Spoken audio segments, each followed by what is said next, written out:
نعم المولى ونعم النصير. رب اشرح لي صدري ويسر لي امري واحلل عقدة من لساني يفقه قولي. أعوذ بالله من الشيطان اللعين الرجيم. بسم الله الرحمن الرحيم.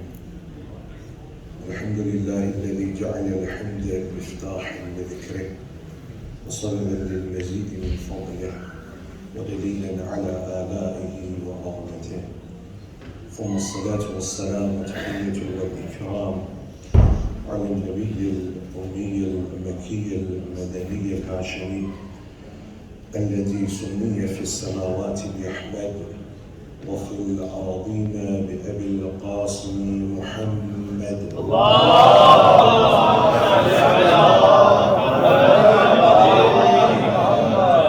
وعلى أهل بيته الأطيبين المطهرين، سيما أولهم أمير المؤمنين وآخرهم بقية الله في الأراضين، روحي وأرواح العالمين لتراب مقدمه الفداء، ورحمة الله على محبيهم ومواليهم وشيعتهم أجمعين، ولعنة الله على أعدائهم أجمعين. أما بعد, for the happiness of Hazrat Zahra al-Maziyah, for the enlightenment of the graves of the Al-Mu'mineen and the graves of the Shuhada, Ulama and Siddiqeen, for the safety of the followers of Ahlul Bayt around the world, and for the safety and the hastening of the reappearance of Hazrat Baqiyatullahi al-A'zam, Allahumma min fida, please recite your loudest salawat.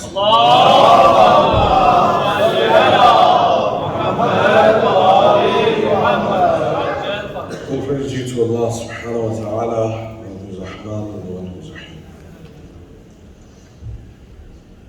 In Hadith al-Qudsi, Allah subhanahu wa ta'ala addresses the Holy Prophet and all of mankind. He says, كنت كنزا مخفيا فأحببت أن أعرف فخلقت الخلق لكي أعرف. He says, I was a hidden treasure. I desired to be known, so I initiated creation so that they may come to know me. The purpose of the human being upon this earth is the ma'rifah of Allah subhanahu wa ta'ala. The individual that passes through these various realms of multiplicity, that individual that was made to dwell in heavenly realms, but when he came into this mortal plane, his purpose in life became one thing: the ma'rifah of his Lord, the one who created him, ma'rifah of the one that placed him, ma'rifah of the mun'im, the one that is giving him ni'mah. And that ma'rifah of Allah subhanahu wa ta'ala is the ultimate place that a person can achieve in their spiritual journey towards Allah. But that ma'rifah cannot be achieved if an individual does not utilize certain tools. Allah has given us the aim, that is, come to know me. That's why I created you.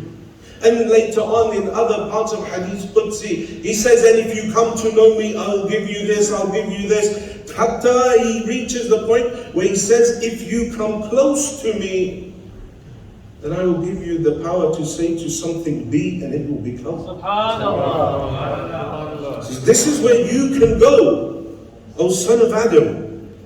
But there are tools that you must utilize in order for you to achieve. Some of those tools include, for example, Salat al-Layl. Salat al-Layl, the 11th Imam Hassan al-Askari, Salat al-Layl.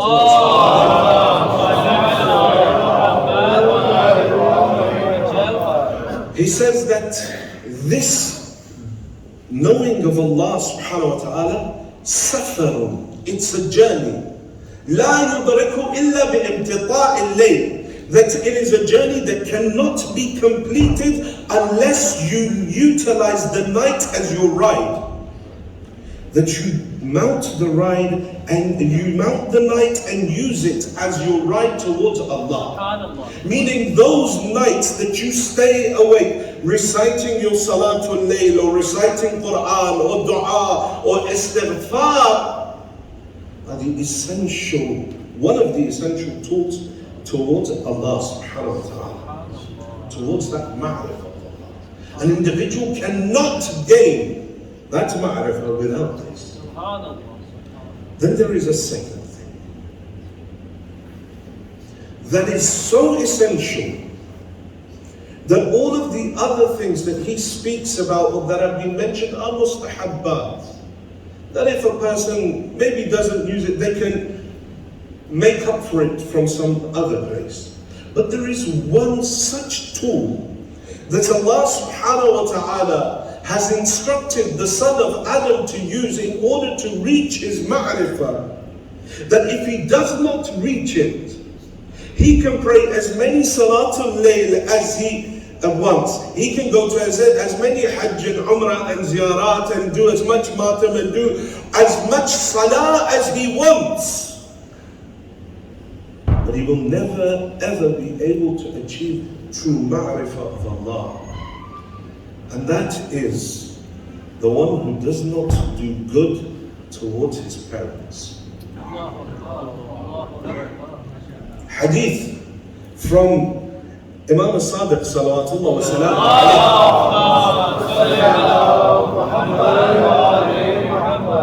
alayhi. He says, doing good towards one's parents is a sign of ma'rifah of Allah subhanahu wa ta'ala. And indeed there is no worship faster at gaining the pleasure of Allah except one's service, one's good akhlaq towards his or her parents. This hadith itself is indicative of the maqam that one achieves when they become a parent and the maqam of one's parents. And this isn't just when they are alive. Because when we look at the books of riwayat, we see when we, for example, Gunahana Kabira, Atala Dastahi, you look under the chapter of Abd Walidain, the one that has been disowned by his parents, and you look at the riwayat and the narrations, when they're alive, it says if one looks at his parents, if one's parents look at him with anger, Allah considers that child to be aq, considers to be disowned. And the one that is aq walidain is subjected to millennia of punishment in the hellfire, and will be so far away from heaven that they will not even be able to smell the scent of heaven, and the scent of heaven travels 70 years.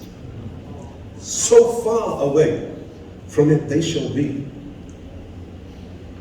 And not just while they're alive.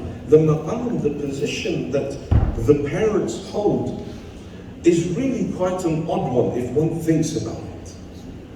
It says that if one is made aq by his parents in the dunya, he will never be able to achieve that position of entering into Jannah. But in addition to that, one can become aq walidain even if his parents have died. That they have the ability, even from the barzakh, to disown their child. How? It says there are certain individuals, certain parents, that leave this world happy with their children. My child is great, my child is religious, my child did so much for me, everything. They leave this world and they're happy. Now, when they enter into the barzakh and the realms of the akhirah, and that journey begins, that son or that daughter, and here there is no restriction of age. There is no restriction of age. It's not if you're young. No, it's as long as you are the child of someone, this responsibility is still upon you. It says now that they were buried and they were so happy with their child in the dunya, but this child, now that he has buried his parents, gets busy in his own life. He goes, he has his work, he has his business, he has his own children, their education, all of these things, rushing around, going from one place to another.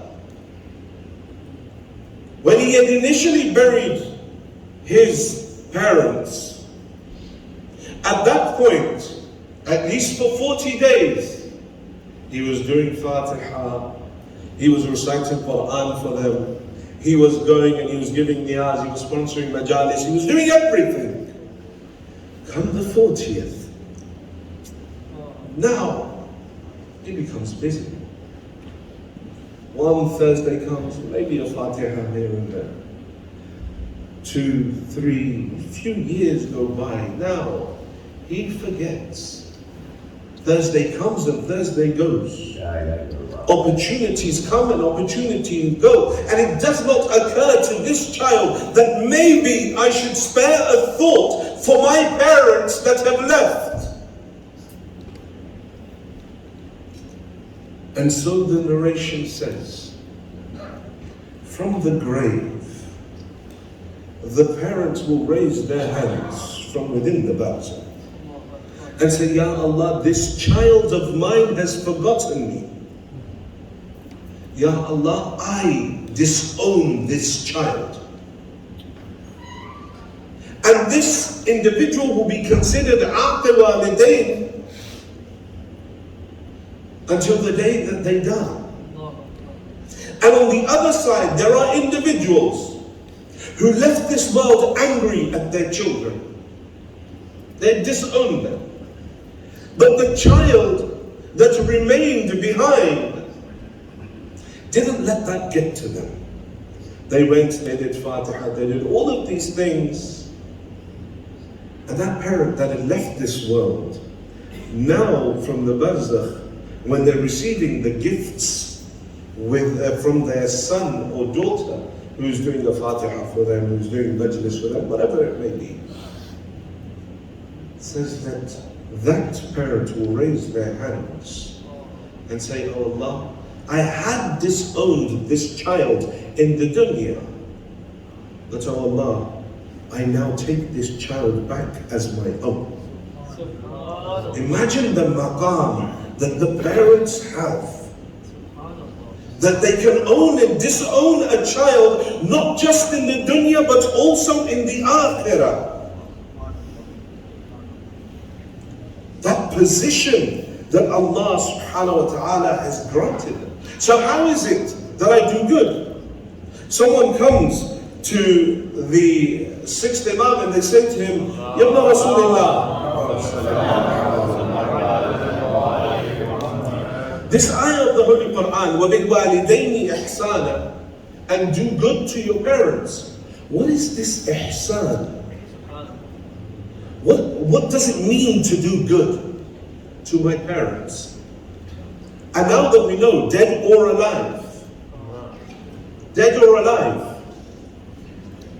the rules do not change. Says, how do I do this ihsan?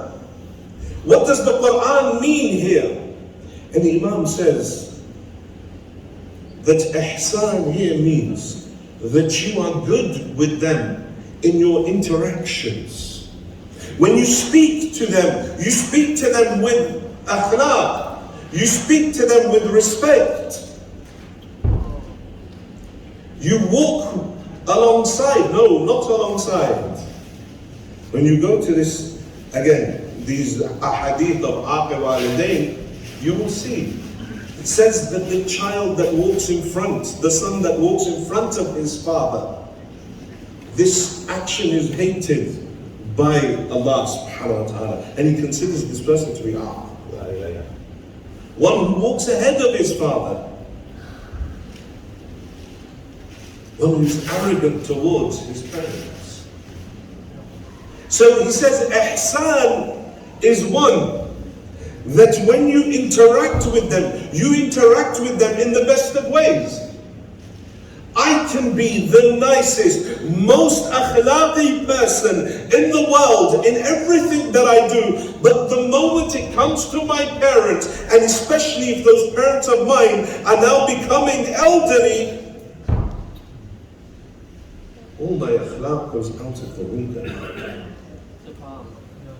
Says ihsan means that you interact with them in a good way. You do not pressurize them for things. You don't pressurize them for things. And you can all think of so many different examples at different age groups. Those that are slightly older with their parents slightly aged, you hear all sorts of issues. And unfortunately in our field we hear our fair share of them all the time. My son has done this, my daughter has done this, they're forcing me to put the house in their name. Things like that. Says you do not pressure them for anything. And the third thing is that you give them what they desire before they even ask you for it. You know what they want. Sometimes we just don't want to give them what they want. It says that you give to them before they even ask from you. So what are the effects of this? If I'm good to my parents, yes, we've said a person will go to heaven, naturally, ma'arifah of Allah. But there are more specific effects. The Holy Prophet says if an individual wishes for his life to be extended, wants to have a long life, and wants his rizq, his sustenance to increase, then he should be good towards his parents. It'll increase your life. It'll increase your rizq. Musa alayhi salam one day in munajat with Allah subhanahu wa ta'ala, he sees up towards the arsh of Allah, and he sees a young man that is right by the arsh, the throne of God. Metaphorical. God doesn't, at least not in our fiqh, God doesn't sit on a big throne. Well, this Ibn Taymiyyah's version of the throne of the arsh is not ours. Yeah? It's metaphorical. Yeah? So now, says he saw a young man by the side of the arsh that was in the shadow of the arsh, and he was praying there. He said, "My Lord, who is this young man and what allowed him to achieve this maqam?" Allah replies, "He's just a normal man. But he was good to his parents. And so we raised him and kept him by the arsh himself."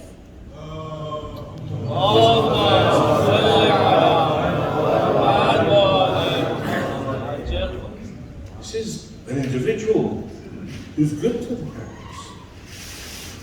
While they're alive, once they've died.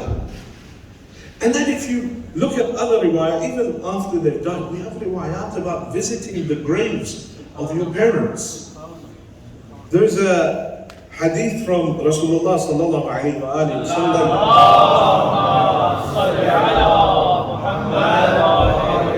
It says, "Man zara qabra walidayhi aw ahadihima fi kulli jum'atin marratan ghafara Allahu lahu wa kataba birra." Says that if an individual visits the grave of his parents every Friday, once every Friday, or either one of them, if both of them have not died, if one of them has died, he goes and he visits their grave every Friday, Allah subhanahu wa ta'ala, for his simple visiting of the grave of his parents, shall forgive every single one of his sins and will write him down as one that did good towards his parents. Just visiting them. Brother Amid, when he contacted me and he gave me the topic, And I was looking at it and I was like, does he want me to write a thesis? Or how to maintain these good relations? We all know how it is to maintain good relations with our parents. You don't need me to tell you. Everybody knows because it's human nature. The shukr, the thanks of the mun'im, or doing ihsan to the one that is bestowing ihsan upon you, it is human nature to do so. But we have moved so far away from the true teachings of Islam that now we find ourselves in a position where, oh, my son doesn't listen, or my daughter doesn't listen, oh, they did this to me, or they did that to me. And at times one needs to question themselves as a parent. How is it that I raised these children? What is it that I'm doing to these, especially those that have young children now, or children that are growing up? How is it that I'm raising them? Well, taking my son and trying to get him the latest haircut with like a line in his head and all the weird patterns. And I'm like, oh, why did my son turn out to be a gangster? Well, you started him that way. What is it that we are instilling within them? I know of people. I have been to Salat al-Mayyit of people who the parent was very mu'min, very mutadayyin, but was more focused on trying to get their child a good job or a good education, had no focus on bringing them to the Hussainia, to the Masjid, to increase their Islamic knowledge. Their focus was on tuition, their focus was on getting them into a good university, and then into a good university they got, and to a good career they had. But now, when that father died, the very same children stand there and say, look, how long is this going to take? I've got to get back to work. I've seen this. Or, they're now coming and it's time to do talqeen. What's talqeen? Why do I have to shake his shoulder? That's weird. I'm not talking about outside of England, I'm talking about here. How do we reach that situation? It's because we as parents are not instilling that godly nature within them. When we don't have religious environments within our own homes. When we go to impart advice upon our children, it's always advice about business, finance, education, something or other. Very rarely do we actually sit down and impart some religious advice with our children. Very rarely do we inculcate and cultivate that spirituality within our children. There was one good thing that came out of COVID. It forced us all to stay at home. And many of us turned our homes into Hussainias, bringing some element of religiosity within our own homes. But at times we raise our children, we send them to the madaris, go learn, and they go and they hear about, lying is bad, riba is bad, cheating people is bad. They come home and they, see exactly those very same things within their parents. You send them to go and recite Quran, they go, they finish the Quran. Now once they finish, they come home, and they don't see their parents reciting Quran. And so then they realize, okay, you know what, Quran is only for when you're a child. When I get older, I don't need to recite no Quran.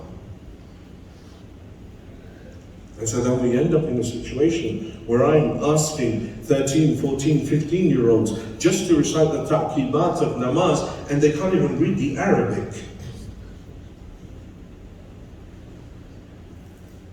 Or you ask someone, okay, now we're doing Quran Khani for this marhum, and everyone's trying to avoid being given a sipara. Because, well, it's going to take me forever to read it, because I haven't read the Quran since the last person died. So then what are we giving to the future generation? Those that have gone, leave and become ibra for us, become a lesson for us. What is it that we take? I want to give you a small narration, and we'll end on that, from one of the most famous father and son duos that the Holy Quran speaks about, Luqman and his son. And there are many ahadith, many mentions in the Holy Quran about Luqman giving his son advice. In one of the narrations about Luqman, he says to his son, he says, "My son, I have served alongside 400 prophets. And from them I learned 4,000 different hikmah, 4,000 bits of wisdom. And those 4,000 bits of wisdom I have summarized into 4 things." He says, "My son, if you do these 4 things, it is as if you have lived alongside 400 prophets and have learned 4,000 bits of wisdom from them." Says the first thing, "Ya bunayya, idha kunta fi as-salah, fahfadh qalbak." So this is, my son, when you find yourself in the state of salah, make sure you're controlling your heart. See where it is that your heart is going. Where is your mind going when you're praying? Allah Akbar. Where did I leave my keys? Get to word. Bismillahir Rahmanir Rahim. I wonder how long this is going to take. I've got to. My focus is not with Allah. He's saying, "My son." Says, when you find yourself in salah, control your heart. See where is it that it is going. I, as a parent, where does my heart go when I'm praying? Do my children ever see me praying? I'm like, "Oh no, they distract me, get them out the room." Bring them with you, let them sit there, let them roll around, let them run away with your sajda. Keep us another one in your pocket. But inculcate that culture within them, the love of it. It says, when you find yourself in salah, فَحْفَظْ قَلْبَكَ, control your heart. The second piece of advice says, "Ya bunayya, idha kunta fil ma'idah," when you find yourself in front of food, فَحْفَظْ حَلْبَكَ, control your halaq, control what you're putting in down your esophagus. I.e., look, is my food halal or haram? Then look at the quantity that I'm eating. Look, am I eating someone else's haqq? Am I observing all the akhlaq of eating? The adab of eating? And there are many. Don't reach over to the other side of the plate. Eat what is in front of you. We get out a bit more, when the house comes, don't keep all the bodies for yourself. Think about other people as well. Think about other people as well. The third thing, he says, "Ya bunayya, idha kunta fi bayti al-ghayr, fahfadh aynayk." Says, "My son, if you find yourself in the house of another, control your eyes. Don't look towards their mahram. Don't look towards those that are not mahram for you. Control your eyes from their possessions." People like to go sit down, people, "Oh, chill." So this is, it's a bad habit that people have. "Oh, so where did you get this from? Oh, this, oh, yeah." Says, control your eyes. Control your eyes from the namus of other people. If you don't look towards the mahrams of others, it's a hadith. If you don't look towards the mahrams of others, the daughters of others, Allah will save your daughters and your mahrams. إذا كنت في بيت الغير فاحفظ عينك. Find yourself in the house of another, control your eyes. The last thing he says, يا بني إذا كنت في بيت الغير إذا كنت في الناس, if you find yourself amongst people, فاحفظ لسانك, control your tongue. Don't speak about things that do not concern you. How many hours are wasted when we get together debating useless, fruitless things? In fact, the fifth Imam says, the one that sits down and talks about things that he has no bearing on, no effect, no ability to change, just talks for the sake of talking. This is the fool. Now, how many of us sit down? Oh, gee, if we got rid of Nawaz Sharif and then Imran Khan came and this person, and look, listen, you've got to bring him in and then you bring this, and then that will sort all the problems out in Pakistan. Hours go by. Can't influence it. Can't change it. So why waste your life debating it? It says, when you find yourself amongst people, control your tongue. Stay silent. For silence opens up the doors of hikmah.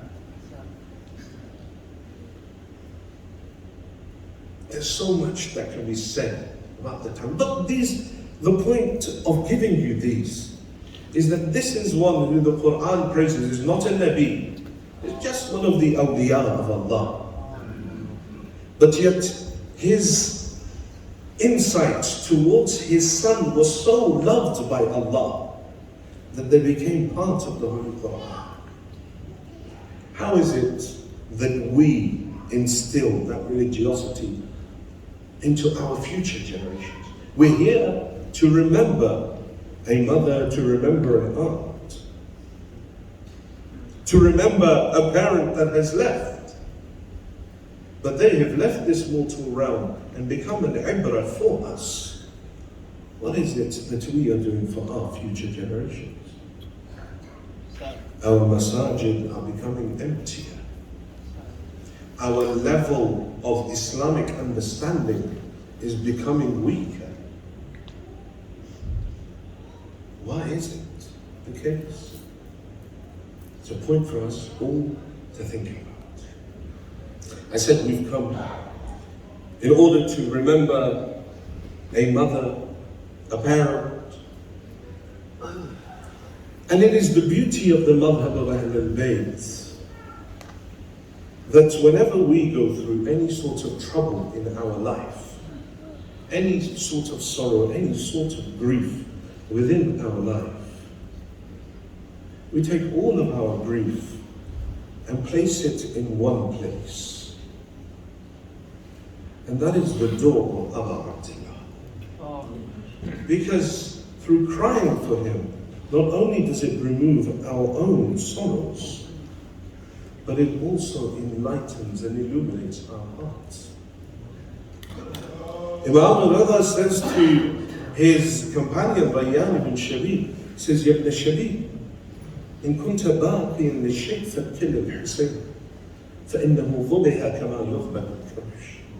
He says, oh son of Shabib, if you want to cry over anything in your life, you've lost a loved one, you've got some sort of problem in your life, فَكِلِ الْحُسَيْن, do buka over Hussein. Why? Because فَإِنَّهُ ضُبِحَ كَمَا يُضْبَحُ الْكَبْشِ. Because he was killed, he was slaughtered in the way that they slaughter sheep. Karbala had parents as well. Karbala had mothers that mourned their sons as well.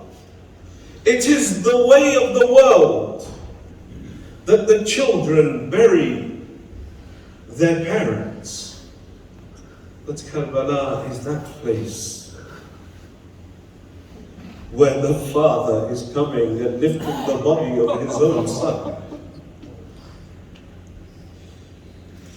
And a son like Ali Akbar, That's when he comes to ask permission from Abu Abdullah. They say Abu Abdullah gave him permission straight away. فَنَظَرَ آيَسٍ مِّنْهُ. Even though he gave him permission straight away, the Maqatil say that Hussein had sorrow in his eyes as he looked towards his son, but he said, go out, I've given you permission.